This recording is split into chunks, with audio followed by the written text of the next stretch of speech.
So, little recap, we are on the River Avon, which runs from Stratford and the Stratford Canal to Tewkesbury, where the River Avon meets the River Severn.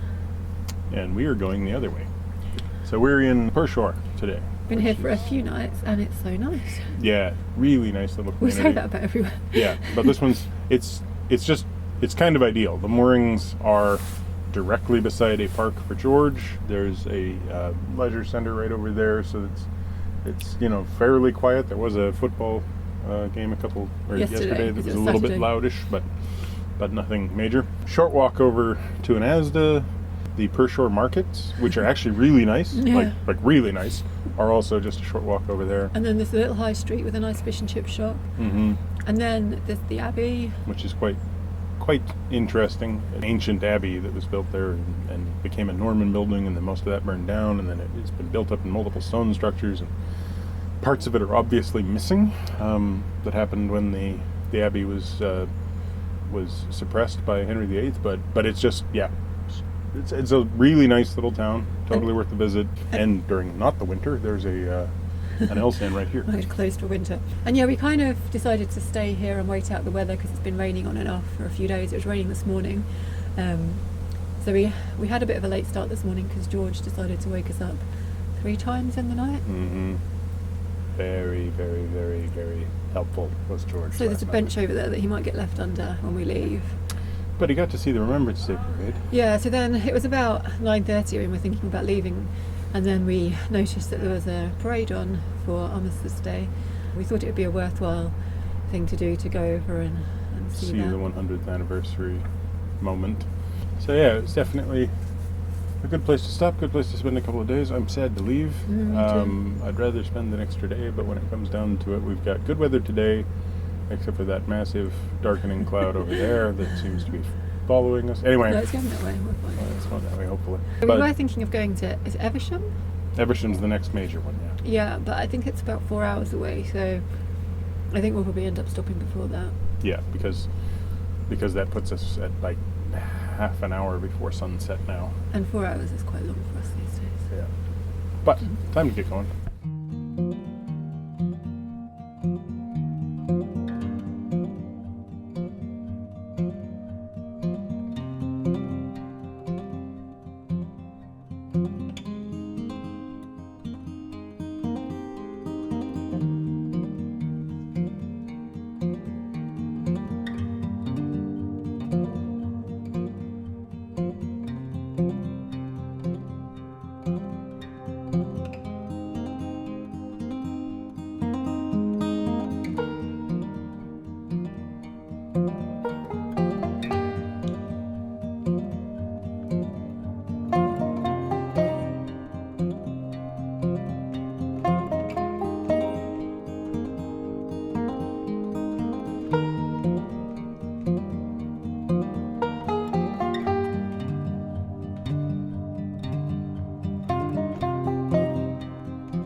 We've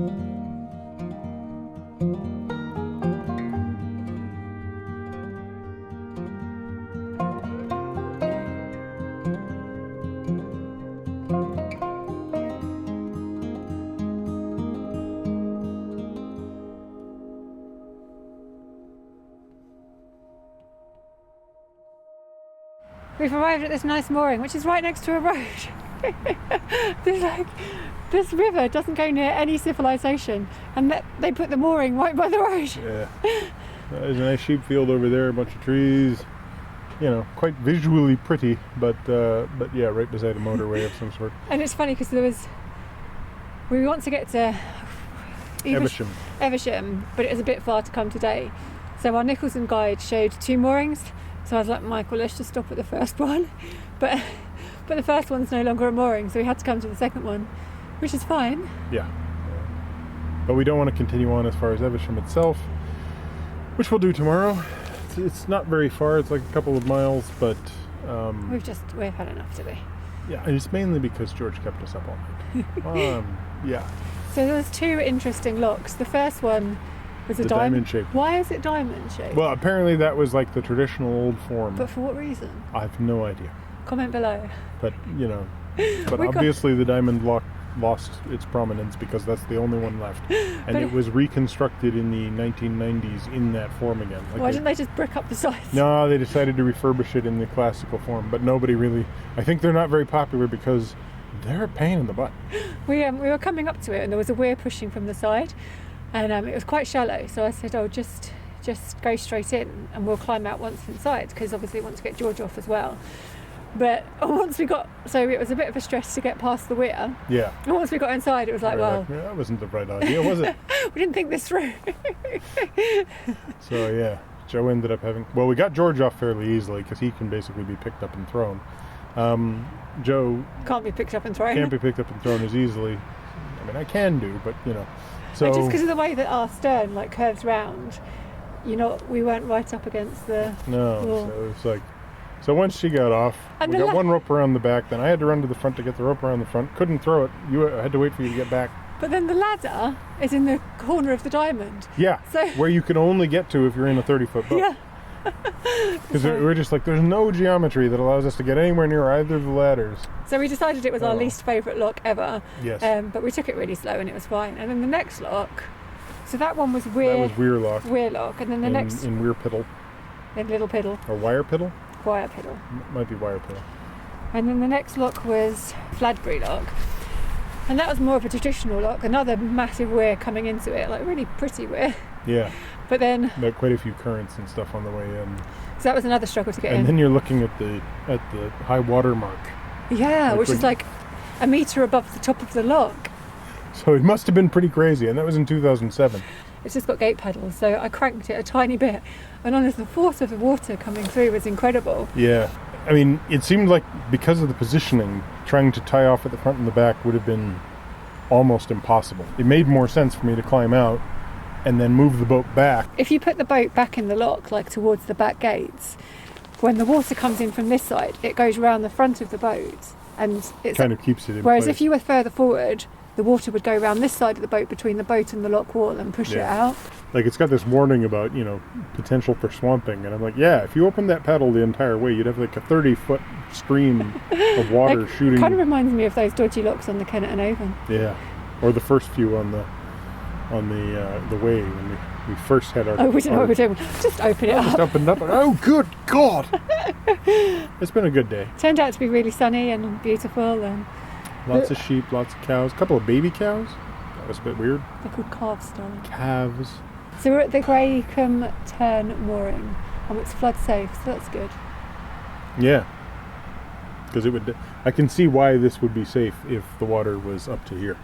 Why would it be safe? I have no idea. I don't get it. Well, I think you just makes it flood safe? You could tie onto these things and then you just rise up. Oh, I see, because it's got the taller risers. Yeah. That's what it means by flood safe. Yeah. Well, that's important to know. We're only going to be here till tomorrow. Yeah. And then on to Evesham. So hopefully no flash flood between now and then.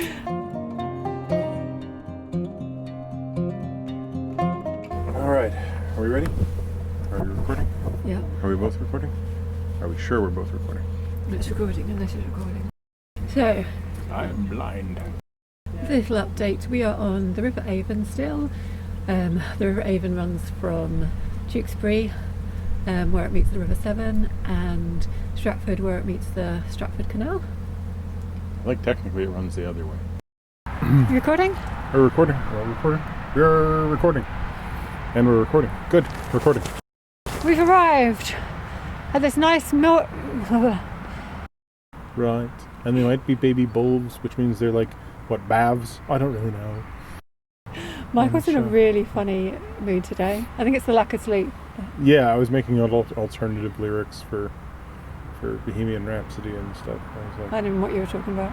yeah, I was just tired. It would have been vlog gold if we'd actually been recording. Yeah.